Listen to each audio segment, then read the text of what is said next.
The fluorescent lights hummed their familiar tune as I counted my seventh breath, waiting for permission to speak in the conference room that smelled of fresh coffee and old leather. Ms. Donovan's gold pen scratched precise signatures across termination paperwork, each stroke deliberate as surgery, while she avoided looking at the facilities engineer who'd spent 3 years fixing her office printer every Tuesday morning without fail. Budget constraints require difficult decisions, she said, still focused on the papers.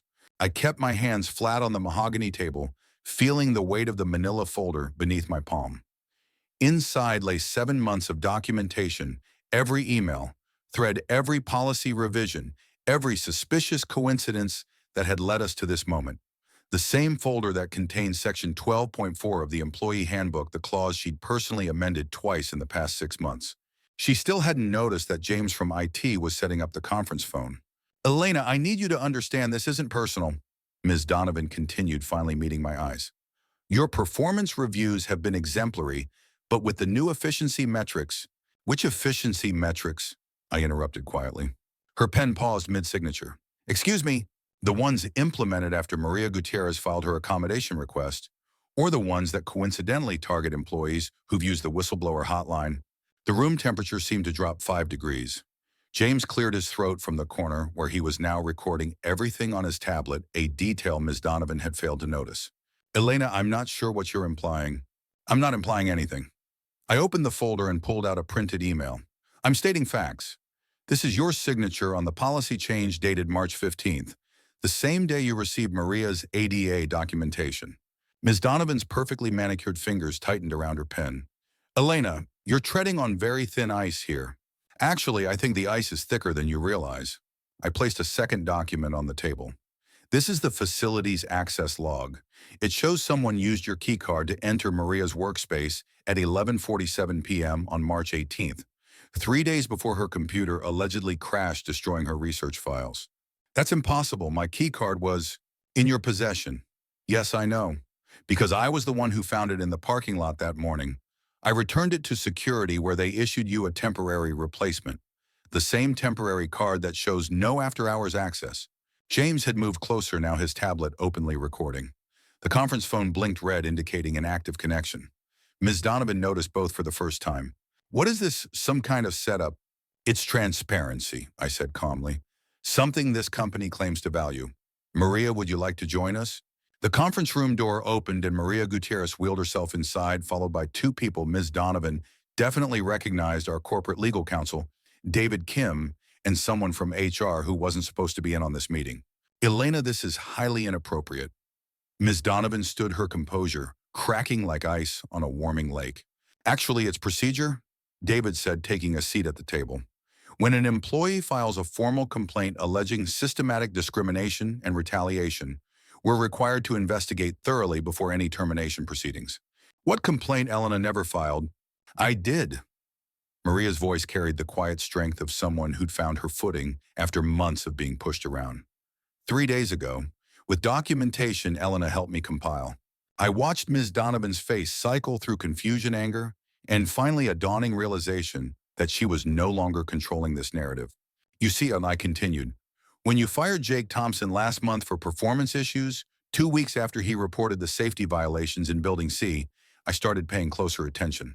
When Sandra Martinez was transferred to the night shift after she questioned the overtime policy changes, I started taking notes. When Maria's accommodation request was denied despite clear ADA requirements, I started keeping receipts."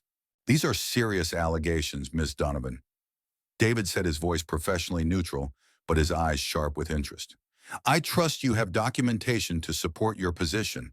Ms. Donovan fumbled with her briefcase, pulling out a thin file folder. "Elena's performance metrics clearly show a decline that began exactly 2 weeks after she attended the harassment prevention training, where she asked questions about the reporting process." I finished. "Questions that were documented in the training feedback forms." Maria leaned forward in her wheelchair. "Would you like me to read from the email thread where you discussed managing difficult employees with Regional VP Harrison?" The silence stretched like a held breath. Ms. Donovan's gold pen had gone still in her hand. "I think," David said quietly, "we need to reschedule this termination meeting pending a full investigation. Elena, you'll remain on administrative leave with full pay. Maria will need you to provide copies of all documentation you've compiled. Already prepared, I said, sliding a thick folder across the table to David. Everything's organized chronologically with supporting evidence, cross-referenced. James cleared his throat from the corner. Should I stop recording? No, David said firmly. In fact, please ensure a copy is saved to the investigation file. Ms. Donovan finally found her voice, though it came out smaller than usual. I think there's been a misunderstanding here. These employees have clearly conspired to create a false narrative. Ms. Donovan Erie? David interrupted, his tone still professional, but edged with something sharper. I suggest you contact your legal representation. This meeting is concluded. As everyone filed out of the conference room, Ms. Donovan remained seated, staring at the termination papers she'd never finished signing. The fluorescent lights continued their persistent hum, and the smell of coffee had long since faded, leaving behind only the crisp scent of truth finally being aired. I was the last to leave, pausing at the door to look back at the woman who'd spent months trying to erase me from this company. She looked smaller now, hunched over papers that had lost all their power to harm. Ms. Donovan, I said quietly. She looked up, her eyes no longer holding their usual confidence. Section 12.4 of the Employee Handbook. The clause you revised twice. It actually protects employees who report violations in good faith. You might want to reread it. I closed the door behind me, leaving her alone with the consequences of her carefully laid plans. But that was just Tuesday. The real reckoning was still to come. The phone call came at 6:23 a.m. on Friday morning, pulling me from the first solid sleep I'd had in weeks. The caller ID showed David Kim's direct line. Elena, we need to meet. Can you be in conference room B by 8 a.m. and bring Maria if she's available? What's happened? Yum. Ms. Donovan submitted her resignation last night, but that's not why I'm calling. Regional VP Harrison flew in this morning, unannounced. My stomach tightened. Harrison was Miss Donovan's mentor, the one who'd fast-tracked her promotion 18 months ago, despite questions about her previous management style. If he was here, it meant the investigation had reached levels I hadn't anticipated. Is this about the documentation? Partly, Elena. How extensive are the records you've compiled? I looked across my kitchen at the 3 file boxes I'd assembled over the past 7 months' documentation that started with simple note-taking and had evolved into something resembling a legal case file. Comprehensive, I said. Why? Because Harrison is claiming this is all an elaborate scheme to manipulate the company into settlements. He's brought his own legal team. The careful optimism I'd felt after Tuesday's meeting evaporated. Of course they wouldn't go down quietly. Of course there would be a counterattack. What do they need from us? Everything. And Elena, we're not just talking about individual employment disputes anymore. If your documentation is as thorough as I think it is, we might be looking at systematic violations that go beyond this office. I arrived at the company an hour early, the parking lot still mostly empty in the pre-dawn darkness. The security guard, Tom, nodded as I badged in. Heard there's been some excitement up in the executive offices, he said, his weathered face creasing with something that might have been approval. News travels fast. It does when 3 lawyers in expensive suits show up at 6 a.m. demanding access to personnel files. He leaned closer, lowering his voice. For what it's worth, Elena, about time someone asked the hard questions around here. I made my way to conference room B, where I found Maria already waiting, her own box of files on the table beside her wheelchair. Couldn't sleep either, I asked. My daughter keeps asking why I'm up so early working on the lady who was mean to Mama. Hard to explain systematic workplace discrimination to a 7-year-old. How do you explain it? Maria smiled, the first genuine smile I'd seen from her in months. I told her sometimes grown-ups at work act like playground bullies, and sometimes other grown-ups have to tell the teacher. David arrived precisely at 8 a.m., followed by a woman I didn't recognize, tall, sharp-eyed, carrying herself like someone accustomed to being the smartest person in the room. Elena Maria, this is Attorney General Investigator Sarah Chen. She's here because your documentation has raised some federal compliance questions. Sarah shook our hands with the firm grip of someone who didn't waste time on small talk. I've reviewed the preliminary files David provided.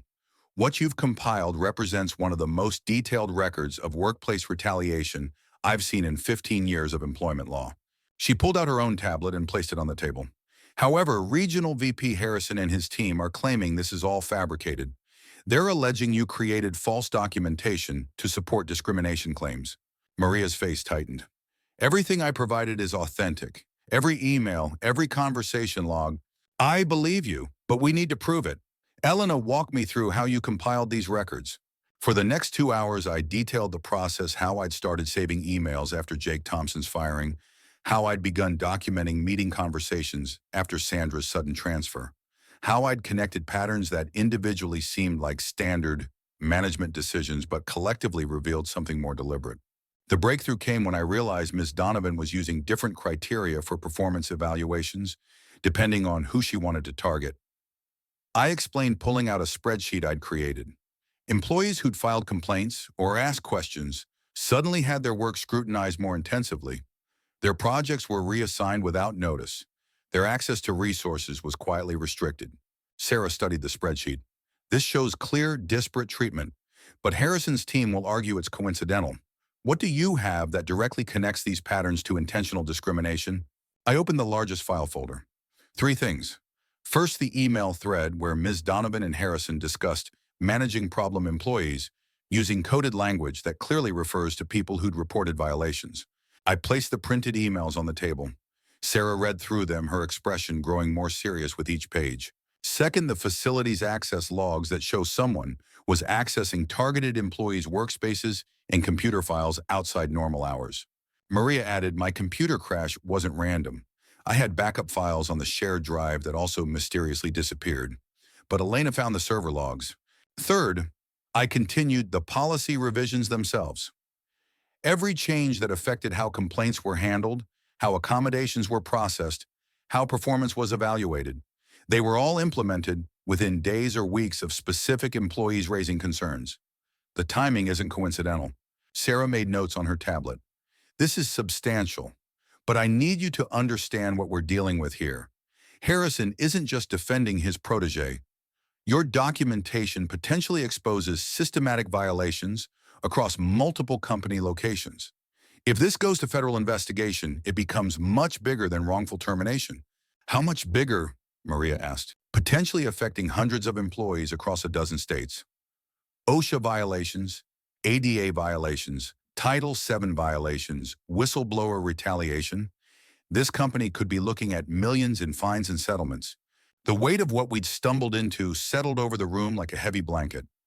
I'd started this simply trying to protect myself and my coworkers. Now it felt like we'd pulled one thread and discovered the entire fabric was unraveling. What happens now? I asked. Now we get ready for war, Sarah said bluntly. Harrison's team will try to discredit both of you personally. They'll claim you're disgruntled employees seeking financial gain. They'll question your motives, your methods, your credibility. She looked directly at each of us. Are you prepared for that level of scrutiny? Maria was quiet for a long moment. Then she spoke, her voice steady despite the magnitude of what we were facing. My daughter watches how I handle problems. I want her to see that when someone tries to silence you, you speak louder. When someone tries to erase you, you document everything. When someone tries to make you invisible, you stand in the brightest light you can find. I thought about all the mornings I'd arrived early to check on Maria's workstation, all the evenings I'd stayed late to help Jake document his safety concerns, all the small moments when I'd chosen to pay attention instead of looking away. I'm prepared, I said. Sarah nodded. Then let's make sure we're ready for whatever they throw at us. As we prepared to leave the meeting, David pulled me aside. Elena, I want you to know that regardless of how this plays out, the company will be implementing significant policy changes. Your documentation has already forced us to confront problems we should have addressed years ago. That's not why I did this, I said. I know, but it's the right outcome anyway. I gathered my files thinking about Ms. Donovan's resignation letter and Harrison's emergency flight to damage control. The fluorescent lights hummed overhead, the same persistent tune they'd played during Tuesday's confrontation. But now it sounded less like a drone and more like a victory song. The real fight was just beginning, but for the first time in months, I wasn't fighting alone. The war Sarah Chen had predicted began the following Monday with surgical precision. I arrived at work to find an email in my inbox from Regional VP Harrison's office, requesting my immediate presence in Conference Room A for a clarifying discussion regarding recent allegations. The email had been sent at 4:47 a.m., clearly designed to provide minimal notice and maximum intimidation. Maria rolled up beside me as I stood in the lobby reading the message on my phone. Got the same email, she said grimly, along with a request to bring all personal items from my desk as if they're expecting to escort us out in handcuffs. They're trying to rattle us before the federal interview this afternoon. Is it working? I looked at her, sitting straighter in her wheelchair than I'd seen in months, her eyes bright with determined anger, rather than the resignation that had dimmed them for so long. Not even close, I said. Conference Room A was the company's formal boardroom, designed to intimidate with its massive oak table and portraits of past executives staring down from mahogany-paneled walls. Harrison sat at the head of the table, flanked by two attorneys in matching Navy suits who looked like they'd stepped out of a corporate law textbook. Ms. Donovan was notably absent. Elena Maria, please sit. Harrison's voice carried the practiced authority of someone accustomed to others obeying immediately. I think we can clear up this unfortunate misunderstanding quickly and professionally. I took the seat directly across from him, placing my recorder openly on the table. I hope so. This misunderstanding has cost Maria months of proper accommodations and nearly cost me my job. One of the attorneys, his nameplate read Mitchell & Associates, leaned forward. Ms. Rodriguez, we understand you've compiled certain documents that you believe support claims of workplace discrimination. I haven't compiled anything that I believe supports discrimination. I've documented actual discrimination as it occurred. That's an interesting distinction, the second attorney said. But documentation can be interpreted in various ways. What might seem discriminatory to one person might be standard management practices to another. Maria spoke for the first time since sitting down. Is denying wheelchair accessibility to conference rooms a standard management practice? Harrison's jaw tightened almost imperceptibly.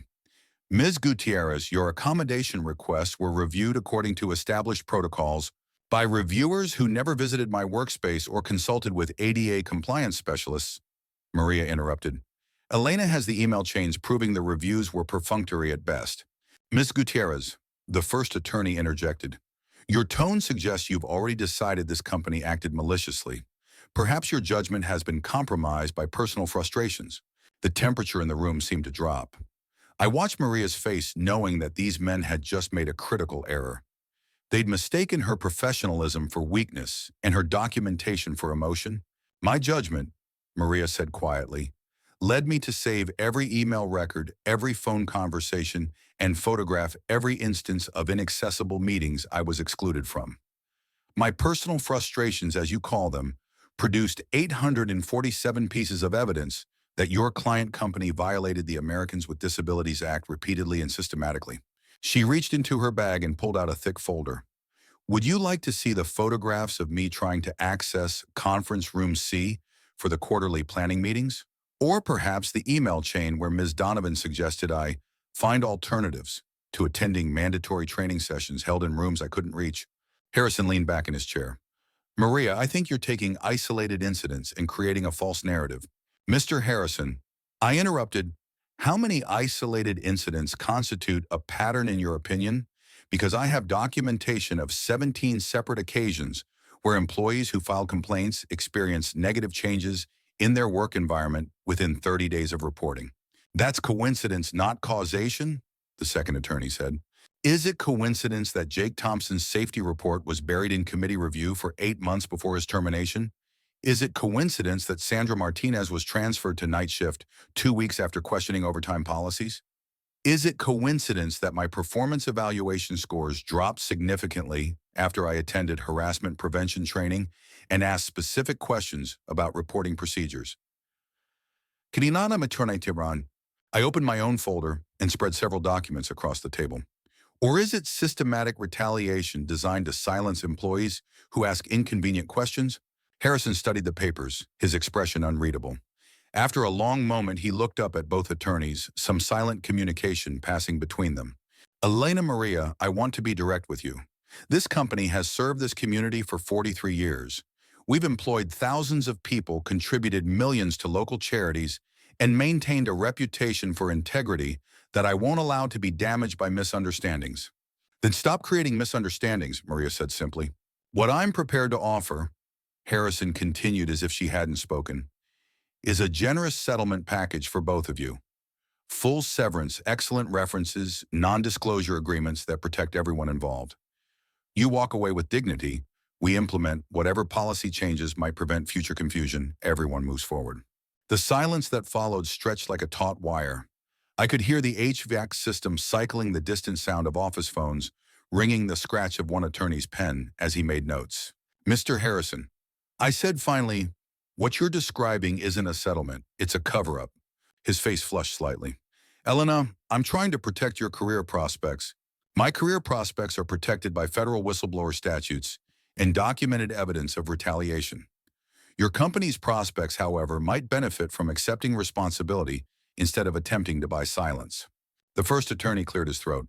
"Ms. Rodriguez, you should understand that pursuing these allegations could result in years of litigation, public scrutiny, and personal stress, whereas accepting a reasonable settlement allows you to move forward with your life. My life moved forward the day I stopped accepting discrimination as normal workplace behavior," I replied. "The question is whether your client's business will move forward by addressing the problems I've documented or by pretending they don't exist." Harrison stood abruptly, his carefully maintained composure cracking. "You're making a mistake, both of you. This company has resources and legal expertise that will outlast your righteous indignation." Maria looked up at him from her wheelchair, her voice steady and clear. "Mr. Harrison, this company has resources, but we have the truth, and the truth has a way of outlasting everything else." The meeting ended without resolution, which was resolution enough. As we left the boardroom, I could hear the attorneys' voices rising in heated discussion behind the closed door. "Think we rattled them?" Maria asked as we waited for the elevator. "I think they rattled themselves," I said. "Did you see Harrison's face when you mentioned the photographs? Hard to miss. He went white as paper." She paused, then added, "Elena, what if they're right about the litigation? What if this takes years?" I thought about the question as the elevator descended toward the lobby, past floors full of employees who might be facing their own versions of the discrimination Maria and I had experienced. "Then will take years," I said. "Some fights are worth the time they require." The elevator doors opened, and we stepped out into the bright lobby where Tom, the security guard, gave us an encouraging nod. Outside, Sarah Chen was waiting in her car, ready for our federal interview that would transform a workplace dispute into something much larger. As I walked toward her car, I realized that the fluorescent lights upstairs had stopped bothering me. Their persistent hum had become background noise, no longer the soundtrack of intimidation, but simply the sound of a workplace where people were finally asking the right questions. The real reckoning was about to begin. The federal building downtown looked like every other government office complex, concrete and glass, designed to suggest efficiency rather than comfort. Sarah Chen met us at the security checkpoint, her expression unreadable as she guided us through metal detectors and badge scanners. "Before we go upstairs," she said quietly, "I need you both to understand what this interview represents. Once we walk into that room, this stops being a company dispute and becomes a federal investigation. There's no going back." Maria adjusted her wheelchair, ensuring she could move freely. There was no going back the day they decided I didn't deserve equal access to my workplace. The interview room was sterile white with a single conference table, digital recording equipment, and a one-way mirror that probably concealed observers I'd never see. Two federal investigators introduced themselves, Agent Patricia Williams from the Department of Labor and Agent Robert Martinez from the Equal Employment Opportunity Commission. "We've reviewed the preliminary documentation you provided," Agent Williams began, "and we have some questions about how you compiled these records and what led you to believe a pattern of discrimination existed." For 3 hours, they walked us through every piece of evidence, every timeline, every connection we documented. They asked about our motives, our methods, our memories of conversations and events. They questioned details with the precision of surgeons looking for inconsistencies or gaps that might undermine our credibility. But something interesting happened as the interview progressed. The agent's questions shifted from skeptical to curious to engaged. Agent Martinez began asking not whether the discrimination had occurred, but how extensive it might be. "Elena, these policy changes you've documented, do you have reason to believe they were implemented at other company locations?" I pulled out a folder I'd assembled, but hadn't yet shared with anyone. "I've been corresponding with employees at the Phoenix and Atlanta offices through professional networks. Similar policy changes, similar timing, similar patterns of retaliation against employees who filed complaints." Agent Williams looked up sharply from her notes. "You've documented cross-jurisdictional patterns?" "Preliminary documentation. 3 employees in Phoenix, 2 in Atlanta, 1 in Denver. All reporting the same cycle complaint filed, policy revision, performance review changes, workplace access restrictions, eventual termination or resignation. Maria leaned forward. My cousin works at the Atlanta office in accounting. She told me about accommodations being denied using the exact same language as my denial letters. Agent Martinez exchanged a look with his partner. How extensive is your network of contacts at other locations? Professional organizations, industry groups, online forums for employees in our field, I explained. Once I started asking questions, people began sharing similar experiences.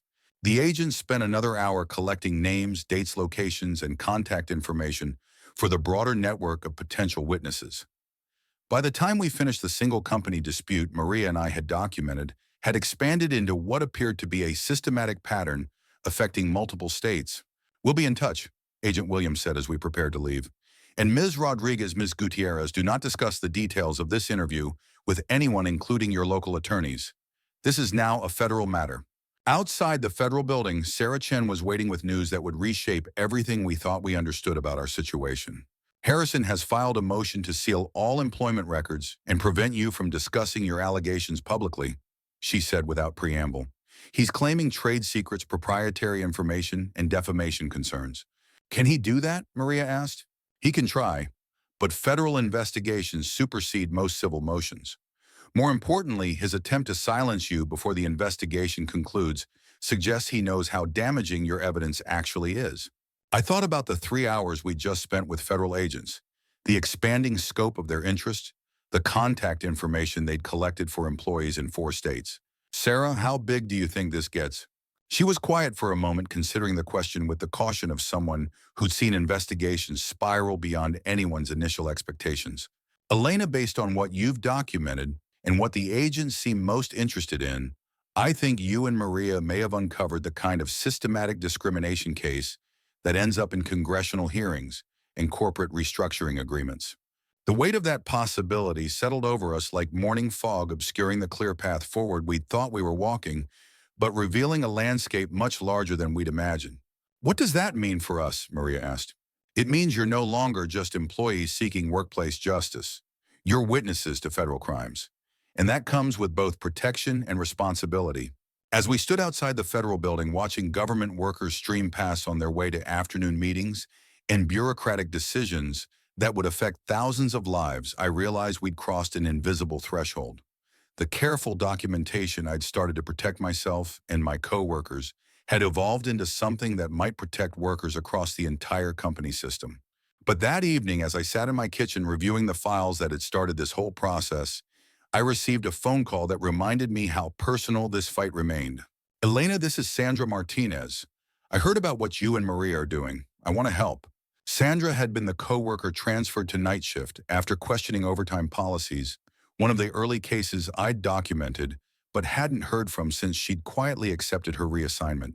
Sandra, how did you... Word travels fast in a company this size, especially when regional executives start flying in for emergency meetings and employees start getting called to federal interviews. I could hear the determination in her voice, the same quality I'd recognized in Maria when she decided to fight back instead of accepting discrimination as the cost of employment. What kind of help? I asked. I kept records too. Every conversation, every policy change, every small retaliation, they thought no one would notice. I was too scared to come forward alone, but if you're building a case that goes beyond individual complaints, Sandra, this has become a federal investigation. If you have evidence, you need to be prepared for scrutiny and potential retaliation. Elena, they already retaliated against me. They just did it quietly, hoping I'd disappear. But I didn't disappear. I documented everything. After I hung up, I stared at my kitchen table covered with files, recordings, and contact information for employees across 4 states. What had started as one woman trying to protect her job had become a network of workers refusing to accept systematic discrimination as normal business practice. My phone buzzed with a text message from Maria. 3 more people called tonight, Phoenix, Atlanta, and someone from Chicago I'd never heard of. This is spreading. I looked at the clock, 9:47 p.m., and realized that somewhere in executive offices and legal conferences, people were probably still awake trying to figure out how to contain what Maria and I had started. But containment, I was beginning to understand, might no longer be possible. The truth, once it began spreading through professional networks and federal investigations, had a momentum of its own. The fluorescent lights in my kitchen hum quietly as I organize files late into the night, preparing for whatever escalation tomorrow would bring. But the sound no longer felt isolating or oppressive. It sounded like the background music for important work that couldn't wait until morning. The escalation came at 7:23 a.m. the next day in the form of a certified letter delivered to my doorstep along with my morning coffee. The return address showed Harrison's law firm. Inside a temporary restraining order prohibiting me from continuing to disseminate false and defamatory statements regarding company policies and personnel decisions. I called Sarah Chen immediately. "They're trying to silence you before more employees come forward," she said after I read her the order's language. "It's a classic intimidation tactic, but it won't hold up against a federal investigation. Still, we need to be careful about what you say publicly." "What about the employees who've been calling? Can I still coordinate with them?" "Yes, but document everything." "And Elena, this restraining order is actually good news." "How is being legally prohibited from talking good news?" "Because it shows panic. If Harrison's team thought they could discredit you through normal channels, they wouldn't resort to legal gag orders. They're scared of what you know and terrified of what you might discover." That afternoon, I received a call that proved Sarah's assessment correct. The voice on the phone was unfamiliar, but the story was depressingly familiar. "Ms. Rodriguez? This is Janet Chen. No relation to your attorney. I work at the Denver office. I heard through professional networks that you're documenting patterns of workplace retaliation. I am, but Janet, I should tell you up front that there's a federal investigation underway and a restraining order attempting to limit what I can discuss. That's exactly why I'm calling. I've been trying to get someone to listen to my documentation for 18 months. Every time I file a complaint, it disappears into committee review. Every time I ask for accommodation, I get transferred to a new supervisor who needs to review my case from the beginning." Janet's story followed the same pattern Maria and I had experienced, but with variations that revealed how systematic the discrimination had become. Policy changes that targeted employees with disabilities, performance evaluations that shifted criteria, mid-review access restrictions disguised as efficiency measures. "Janet, I can't provide legal advice, but I can connect you with the federal agents investigating these patterns. Are you prepared to document everything formally?" "Ms. Rodriguez, I've been documenting everything for 18 months. I'm prepared to do whatever it takes to stop this from happening to other people." By the end of the week, the network had expanded to include 12 employees across 6 states, all reporting variations of the same systematic discrimination. Agent Williams called to schedule follow-up interviews, and Agent Martinez requested detailed employment records from each office location. But the company's response escalated as well. On Friday morning, I arrived at work to find my keycard access had been suspended and a security guard waiting to escort me to HR. "Ms. Rodriguez, please come with me," the guard said professionally but firmly. The HR representative, someone I'd never met before, sat behind a desk in a sterile office that smelled of fresh paint and legal anxiety. "Elena, I'm Jennifer Walsh, brought in from corporate to handle personnel transitions. We've received reports that you've been contacting employees at other locations, possibly attempting to coordinate false allegations against company management. I've been corresponding with coworkers who've experienced similar discrimination patterns.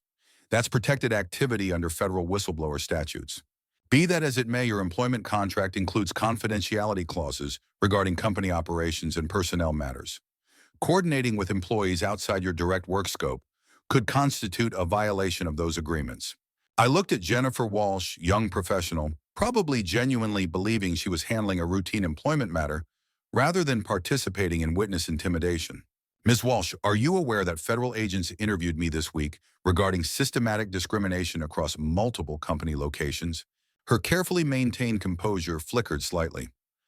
"I'm aware that certain allegations have been made. But Elena, these kinds of investigations can drag on for years, affecting everyone involved. Wouldn't it be better to resolve this matter internally? It would have been better to resolve it internally 18 months ago when Maria first requested proper accommodations, or 12 months ago when Jake reported safety violations, or 6 months ago when Sandra questioned overtime policies. Elena, I understand you feel strongly about these issues, but continuing to coordinate with employees outside your office could be seen as an attempt to manufacture evidence. Or it could be seen as workers exercising their right to document systematic discrimination before it destroys more careers." Jennifer shuffled papers on her desk, clearly uncomfortable with the direction the conversation had taken. Elena, what I'm prepared to offer is a generous separation package. Full severance, excellent references, and an agreement that protects both you and the company from prolonged legal proceedings. Ms. Walsh, what you're describing is witness intimidation disguised as employee relations. I'm going to decline your offer and suggest you contact the federal agents investigating this case if you have questions about appropriate procedures. I stood to leave, but Jennifer's voice stopped me at the door. Elena, you should understand that pursuing these allegations could affect your future employment prospects. This industry is smaller than you think, and reputation matters. I turned back to face her, thinking about Maria's courage in the face of systematic exclusion, about Sandra's quiet documentation of retaliation about Janet, and the other employees who'd risked their careers to report discrimination. Ms. Walsh, my reputation will be that I stood up for what was right when it mattered. I can live with that. Outside the HR office, I found Maria waiting by the elevators, her face tight with controlled anger. Same conversation, I asked. Same script, different reader, though my HR representative was less subtle about the threats. As we left the building together, I realized that the company's escalating attempts to silence us had achieved the opposite effect. Each intimidation tactic had driven more employees to come forward, and each legal maneuver had attracted more federal attention. That evening, Sarah Chen called with news that would transform our individual fight into something much larger. Elena, the Department of Labor, has decided to expand this investigation into a full compliance audit of company operations across all locations. They're also considering criminal charges related to witness intimidation and conspiracy to violate federal employment law. What are criminal charges? The restraining order, the HR intimidation meetings, the coordinated policy changes, it's starting to look like organized conspiracy rather than isolated management decisions. I thought about Jennifer Walsh's carefully worded threats about Harrison's emergency flight to manage the crisis, about the synchronized policy changes across multiple states that had first caught my attention. Sarah, what does that mean for the employees who've come forward? It means you're all witnesses to federal crimes, which comes with protection, but also responsibility. The government will want detailed testimony, and the company will want to discredit all of you. And if we succeed, Durtun, Elena, if this investigation concludes the way current evidence suggests you're looking at company-wide policy restructuring, millions in fines and settlements, potential criminal convictions for executives involved in the conspiracy, and federal oversight of employment practices across all locations. After I hung up, I sat in my kitchen surrounded by files that had grown from one woman's documentation into evidence of systematic discrimination affecting hundreds of employees. The fluorescent light above my table hummed its familiar tune, but now it sounded like the background score for something historic rather than personal. My phone buzzed with a text from Maria. 14 employees confirmed for federal interviews. Phoenix office says their HR department is in full panic mode. This is really happening. I looked at the clock, 10:34 p.m., and realized that in corporate offices across 6 states, executives were probably still awake, trying to figure out how to contain a situation that had moved far beyond containment. But containment was no longer the point. The point was justice, accountability, and ensuring that other employees wouldn't have to choose between their careers and their dignity. The real reckoning was no longer coming. It had arrived. The congressional hearing was scheduled for a Tuesday in October, 6 months after that first confrontation in Conference Room B. I sat in the witness chair facing a panel of senators and representatives with cameras rolling and the weight of testimony from 47 employees across 8 states organized in the folders beside me. Senator Rebecca Martinez, no relation to my coworker Sandra, leaned forward with the focused attention of someone who'd reviewed every piece of documentation we'd compiled. Ms. Rodriguez, in your professional opinion, were the policy changes you documented isolated management decisions or part of a coordinated pattern to silence employee complaints? I looked out at the gallery where Maria sat in her wheelchair, where Sandra had flown in from her new job at a company that provided proper accommodations, where Janet Chen had taken vacation time to witness this moment of accountability. Senator Martinez, based on 18 months of documentation communication with employees across 8 states in federal investigation findings, these were coordinated efforts to systematically retaliate against workers who exercise their rights to report discrimination, request accommodations, and seek safe working conditions. And what evidence led you to that conclusion? I opened the first folder containing emails, policy revisions, and timeline analyses that had grown from my simple note-taking into federal evidence. The timing, Senator. Every policy revision occurred within days or weeks of employees filing complaints. The language used identical templates across multiple states. The implementation was coordinated through regional management, and the targets were specifically employees who'd utilized reporting procedures. Representative James Wilson, who'd been skeptical throughout the morning's testimony, leaned into his microphone. Ms. Rodriguez, isn't it possible that your interpretation of these events has been influenced by personal grievances against management, that you've constructed a conspiracy narrative from routine business decisions? I had expected this question, the same dismissive attitude that had enabled the discrimination to continue for years. Representative Wilson, I understand your concern about interpretation versus documentation. That's why I brought evidence rather than opinions. I pulled out a document that had become central to the federal case, a regional management email chain discussing strategies for managing problem employees using coded language that clearly referred to workers who'd filed complaints. This email thread includes direct communications between Regional VP Harrison and site managers across 6 states coordinating policy changes designed to make complaint filing more difficult and workplace environments less supportive for employees who'd exercise protected rights. Senator Martinez examined the document. Ms. Rodriguez, this email appears to use phrases like efficiency optimization and streamlined reporting procedures. How do you know these refer to discrimination? Because I have the implementation records, Senator. Every time they discussed efficiency optimization, employees who'd filed complaints experienced reduced access to resources. Every time they mentioned streamlined reporting, the complaint process became more complex and less responsive. I spread several documents across the witness table. Jake Thompson filed a safety complaint on March 15th. The efficiency optimization email is dated March 18th.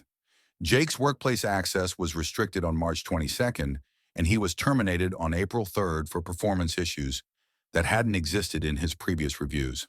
Representative Wilson studied the timeline. But correlation isn't causation, Ms. Rodriguez. You're right, Representative. Correlation isn't causation, but coordination is evidence of conspiracy. I pulled out the document that had sealed the federal case, a conference call transcript from regional management discussing individual employees by name, their complaint status, and strategies for resolution that clearly meant termination or intimidation. The hearing room fell silent as I read key excerpts. Rodriguez from the main office has been asking questions about policy changes. We need to adjust her performance metrics to create documentation for eventual action. The Gutierrez accommodation requests are creating compliance risks. Legal suggests we find procedural reasons to delay indefinitely. Thompson's safety reports are getting attention from OSHA. We need him gone before he escalates further. Senator Martinez looked up from the transcript. Ms. Rodriguez, how did you obtain this recording? Through proper whistleblower channels, Senator. An employee who participated in these calls recognized they were discussing federal crimes and provided evidence to investigators. The remainder of my testimony focused on the broader impact the 47 employees who'd experienced retaliation, the systematic nature of policy changes across multiple states, the company culture that had enabled discrimination to flourish through willful ignorance and coordinated intimidation. But the most powerful moment came when Senator Martinez asked her final question. Ms. Rodriguez, what do you want this committee to understand about your experience? I looked out at Maria Sandra Janet and the other employees who'd risked their careers to support federal investigation. I thought about the months of documentation, the intimidation attempts, the legal battles that had transformed a workplace dispute into a congressional hearing. Senator, I want this committee to understand that systematic discrimination doesn't happen accidentally. It requires coordination, planning, and the participation of people who know better, but choose profit over human dignity. What we've documented isn't isolated bad management, it's organized violation of federal civil rights law. I paused thinking about the fluorescent lit conference room where this had started, about the careful notes I'd taken to protect myself that had evolved into evidence protecting hundreds of workers. But I also want you to understand that workers have power when they document everything, support each other, and refuse to accept discrimination as the cost of employment. Truth has a way of surfacing when people are brave enough to speak it and smart enough to prove it. The hearing concluded with commitments to federal oversight, legislative changes to strengthen whistleblower protections, and company agreements to restructure policies under Department of Labor supervision. 6 months later, I received a letter from a young employee at the company's newest office location. Ms. Rodriguez, I want to thank you for the changes that were implemented before I started working here. The accommodation process actually works. The complaint procedures are transparent, and management seems genuinely committed to treating employees fairly. I'll probably never meet you, but I wanted you to know that your fight made my job possible. I kept that letter on my kitchen table next to the files that had started everything. The fluorescent light above hummed its familiar tune, but now it sounded like victory, quiet, persistent, and permanent. Maria had been right that first day in the conference room when she decided to document everything rather than accept discrimination as normal. The truth, when properly documented and courageously spoken, really did outlast everything else. But the most satisfying moment came a year later when I received a phone call from someone I'd never expected to hear from again. Elena, this is Jennifer Walsh from HR. Hello, Jennifer. I wanted you to know that I've left the company and taken a position with the Department of Labor's Compliance Division. I'll be conducting workplace investigations. That's quite a career change. It is. Elena, I owe you an apology. When I offered you that separation package, I genuinely thought I was helping resolve a personnel dispute. I didn't understand I was participating in witness intimidation. Jennifer, what changed your mind? The federal investigation findings, the criminal convictions, the testimony from 47 employees across 8 states. I realized that everything you'd told me was true, and everything I'd been told by management was designed to cover up systematic civil rights violations. She paused, and I could hear the weight of realization in her voice. Elena, I want to spend the rest of my career making sure other workers don't have to fight as hard as you did to get basic fairness and respect. After I hung up, I thought about the ripple effects of standing up for what's right. The federal investigation had led to policy changes that protected current employees. The congressional hearing had resulted in legislative strengthening of whistleblower protections. The criminal convictions had sent a message to other companies about the consequences of systematic discrimination. But perhaps most importantly, the network of workers who'd supported the investigation had remained connected, sharing information about employment rights, supporting colleagues facing discrimination, and ensuring that the courage we'd found together continued to spread. That evening, I met Maria for dinner at a restaurant she'd chosen specifically because it was fully accessible, something that would have seemed impossible at our old workplace just 2 years earlier. Any regrets, she asked as we celebrated her promotion to senior analyst at a company that had recruited her specifically for her expertise and advocacy experience. About documenting everything about federal investigation, about congressional testimony, about all of it, the whole fight.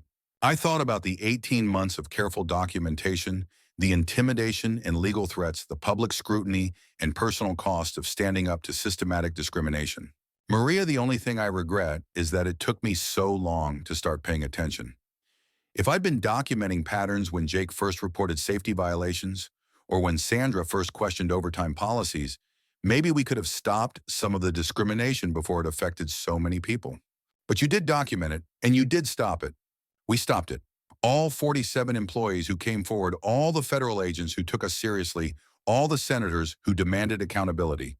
Individual courage matters, but systematic change requires collective action. Maria raised her wine glass. To collective action, to truth properly documented and courageously spoken. As we finished dinner, I thought about the young employee who'd written to thank me for changes she'd never have to fight for about Jennifer Walsh's career transformation, from HR intimidator to federal investigator, about the ripple effects of refusing to accept discrimination as normal business practice. The fluorescent lights in the restaurant hummed quietly overhead, but they no longer sounded like oppression or isolation. They sounded like the background music for important work that continues even after individual battles are won. Because the real victory wasn't just stopping one company's systematic discrimination, the real victory was creating a network of workers who understood their rights, documented violations, and supported each other in demanding the workplace dignity that should never have been negotiable in the first place. Outside, the evening air carried the sounds of a city where workers went home each day to families, to dreams, to lives that shouldn't have to be sacrificed for employment security. And in offices across the country, people like Maria and Sandra and Janet were still documenting, still speaking truth, still ensuring that the courage we'd found together continued to spread. The fight for workplace justice never really ends. But sometimes when people are brave enough to document everything and smart enough to prove it, the balance of power shifts just enough to make the next fight a little easier. That was worth 18 months of careful note-taking, federal investigation, and congressional testimony. That was worth everything.